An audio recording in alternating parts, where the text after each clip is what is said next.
976. Let's turn our songbooks to 976. Glad to have everyone with us this morning. This nice, brisk Sunday morning. 976. Glory, hallelujah, I shall not be moved. Anchored in Jehovah, I shall not be moved. Just like a tree that's planted by the waters, I shall not be moved. I shall not be moved. I shall not be moved. Just like a tree that's planted by the waters, I shall not be moved. In His love abiding, I shall not be moved. And in Him confiding, I shall not be moved. Just like a tree that's planted by the waters, I shall not be moved. I shall not be moved. I shall not be moved. Just like a tree that's planted by the waters, I shall not be moved. Though all hell assail me, I shall not be moved. Jesus will not fail me, I shall not be moved. Just like a tree that's planted by the waters, I shall not be moved. I shall not be moved. I shall not be moved. Just like a tree that's planted by the waters, I shall not be moved. Though the tempest rages, I shall not be moved. On the rock of ages, I shall not be moved. Just like a tree that's planted by the waters, I shall not be moved. I shall not be moved. I shall not be moved. Just like a tree that's planted by the waters, I shall not be moved.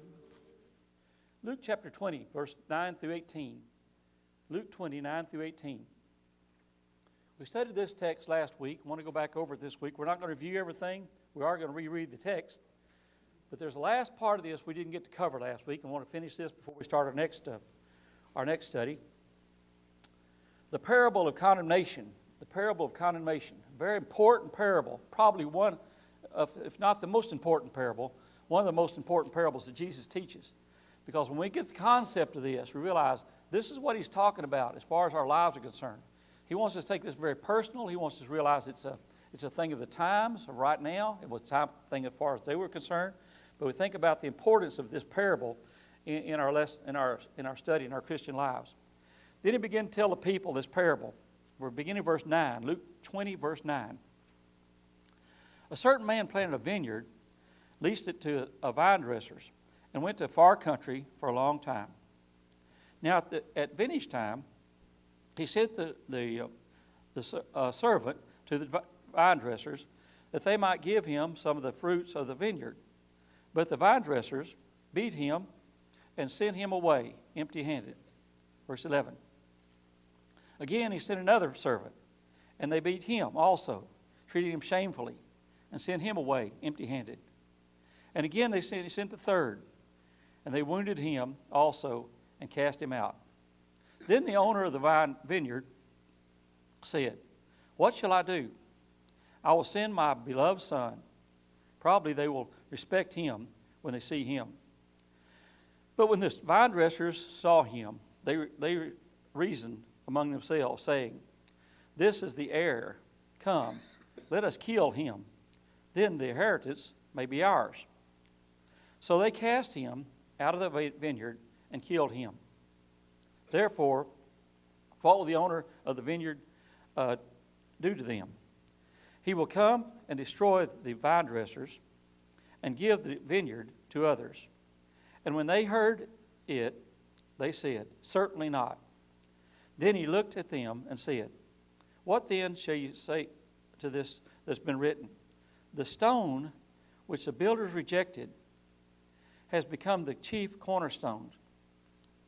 Whoever falls on the stone will be broken, but on whomever it falls, it will grind him to powder."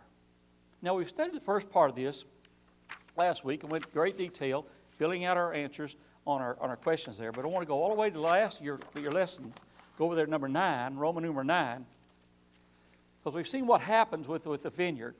And he explained it. Of course, we realize the tenants are those people that were the religious leaders of the time. The religious leaders of the time see Jesus as prophets, the prophets of God coming, and as he sends the prophets as far as the kingdom is concerned, they kill the prophets, they destroy the prophets, they try to wipe out the prophets as far as concerned, and he keeps sending them and sending them and sending them. And we saw last week as we studied about this, how patient and long suffering God is with people. And then finally he says, enough is enough. And so on number 9 here, it says, this parable lays down most unmistakably Jesus' claim, your blank there's claim, to be the Son of God. Now this point of this parable, Jesus is building up the whole thing as far as the kingdom is concerned. Of course, realize that religious leaders are listening to Jesus as he's teaching these things. It's not just the people of Israel, but the religious leaders are listening to him. He's laying all this premise down. He said, this is what you've done, is God has sent people to his vineyard and to be taught to his people and help them. You've killed them and destroyed them. But Jesus is the Son of God. Deliberately, Jesus removed himself from the succession of the prophets. And so at this point, he says, now then, somebody else is coming. It's not a prophet now. The prophets have come. You've destroyed the prophets. Now then, the Son of God is coming. The prophets were Jesus' servants. Jesus is a son. And so the prophets were the servants, and Jesus is the son. In this parable, Jesus made a claim that none could fail to see to be God's chosen king. So Jesus is the chosen king. Now right here at this point, of course, Jesus' ministry is built up to this point. And so he's claimed to be the Son of God. He hasn't made any misclaimers about that, made it very clear. But now he's going, here's the thing. I've come to you. I've taught you. I'm here for you. I came to do these things, and yet you're wanting to destroy me. So he's building up to the crucifixion as far as it's concerned. Then number 10 says, a quote from Luke 20, verse 17, about the stone which the builders rejected, your next blank there is rejected, comes from Psalms 118, 22 through 23. Then he looked at them and said, what then is this that is written? The stone which the builders rejected has come the chief cornerstone. And so right here, he doesn't change the subject. He's going, okay, now then, the stone that the builders have rejected have become the chief cornerstone. Now, it's a little bit difficult for us because we don't have the background and the heritage and the generations of things that the Jews have had, but we can understand this. And these people understood this because they're coming from, he said, now look at the past. Look what's happened in the past. Look at your history. Now, oftentimes the Bible alludes to things and doesn't go into a lot of detail about things because the people listening already understand the background. That's the reason we've got to have some kind of understanding of history as far as the history of the Jews, and the history of the Babylonians, the history of the Syrians, the Medes, the Persians. Understand what's happening, what's the setting with the people. These people had a setting and a history, and Jesus is alluding to this because they're all familiar with this. They've heard this from the time they were real young children. They've gone over this in school, in their schooling, in their training with their families about what's happened. There's a story about, and what Jesus is alluding to is the story of the building of the temple. And he was at the temple. He's around the temple. The temple is there. And they've heard this story all their lives about the building of the temple. And if you haven't studied this, it's a very interesting study of what all took place as far as the building of the temple is concerned with Solomon. Of course, we realize there's 3 temples. There's Solomon built a temple. Then it was torn down, destroyed. Then Zerubbabel came back and rebuilt the temple. And then Herod rebuilt the temple. So the temple's been there, the same temple, same place, but it's been rebuilt 3 times. And each time, it was not near as valuable, not near as important, not near as valuable as far as the luxury, because they didn't have the money to build it, put into it that Solomon had to begin with. But each time, the temple's been rebuilt. And here they are, the 3rd time, the temple's rebuilt. They're in the one that Herod had rebuilt.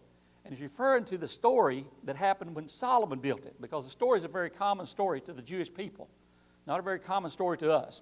But what happened when the building of the temple took place, according to Jewish history, they were in the quarry carving the stones and fixing every stone. Now, all the stones for the temple had to be built, taken care of, and cut and prepared way off from the temple because they couldn't have any noise.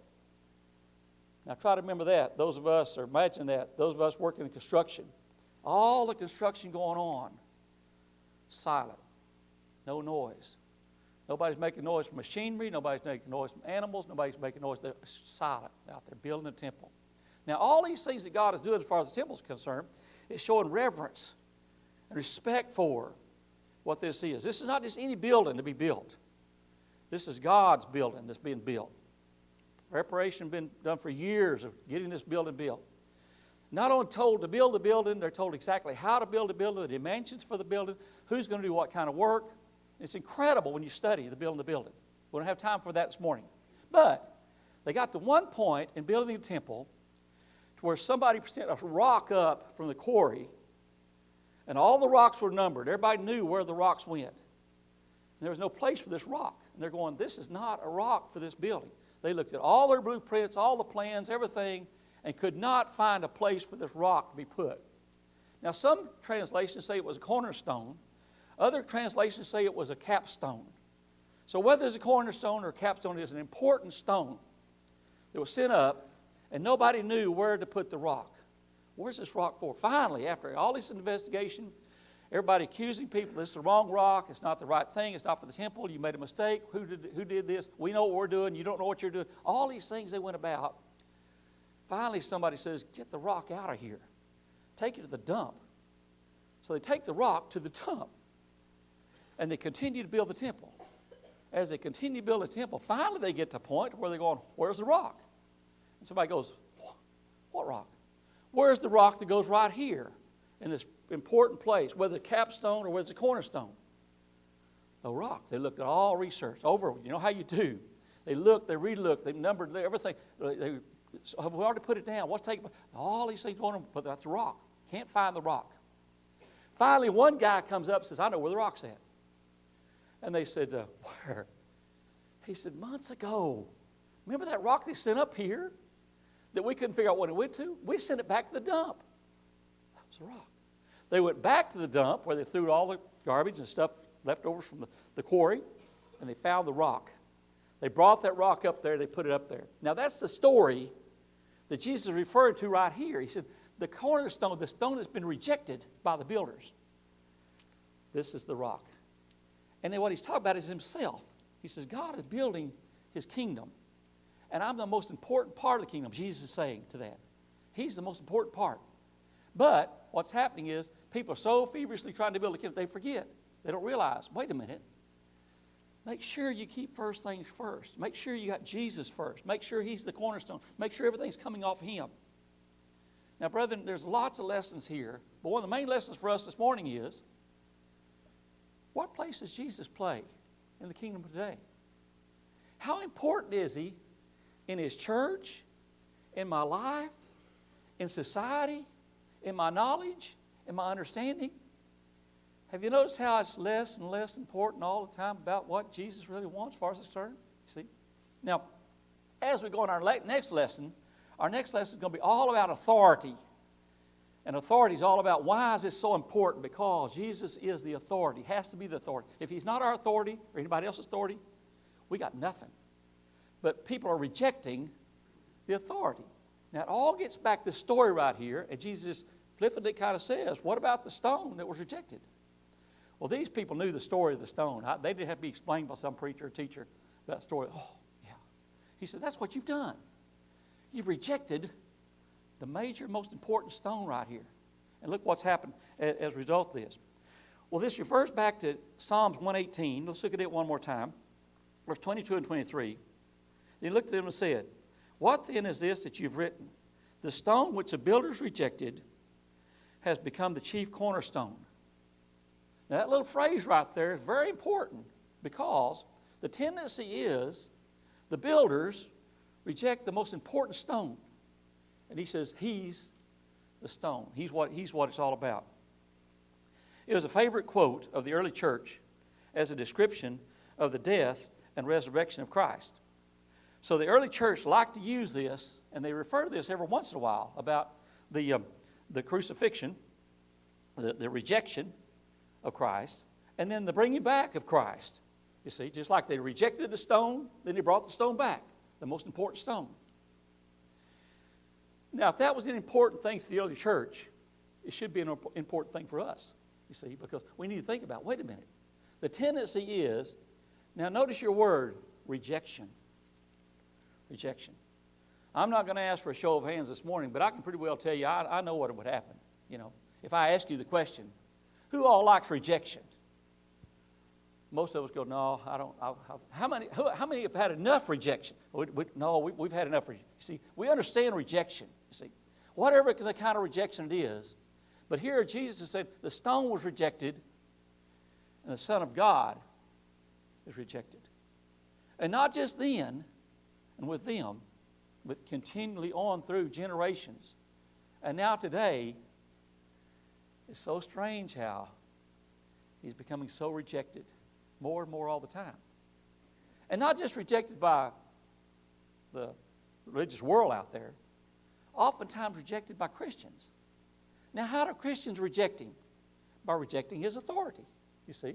No, he's not going to tell me what to do. You see, I'm convinced probably in America, we're probably some of the worst about it because we don't want people to tell us what to do. You see, got this mentality. So no, nobody's going to tell me what to do. Jesus says, yeah, I'm going to tell you what to do. If you're going to accept me as a cornerstone, if I'm going to be the important part of this, you're going to accept my authority over everything as far as life's concerned.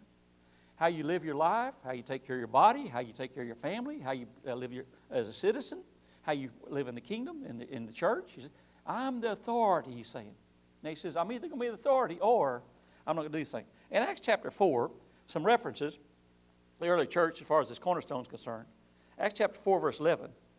This is the stone which was rejected by your builders, which has become the chief cornerstone. Now here in Acts chapter 4, not long after the church began, in Acts chapter 2, we're seeing this. Therefore, to you who believe, he is precious, but to those who are disobedient, the stone which the builders rejected has become the chief cornerstone. So he says, to you who believe, Jesus is precious. Now, to true believers, everything's based upon basically one thing, one concept, one idea. Does Jesus say it? Would Jesus do it? Is that what he's required? Is that what he wants? We're fanatical about that. Now, if we're not true believers, it's kind of well, I know what Jesus says, but I also, remember when you was growing up, when you was a kid? Got about adolescent age and decided you knew some things and got on into teenage years. And I know what the parents want. I know what mom and dad want. I know what the authorities want, but I also know what I want. I want to do it my way. Once that kind of starts with us, and then we start seeing other people want to do their way, after we think, well, this is everybody does this. This is the way it is, kind of thing. So you're going to wait a minute. Maybe what somebody else wants is much more important.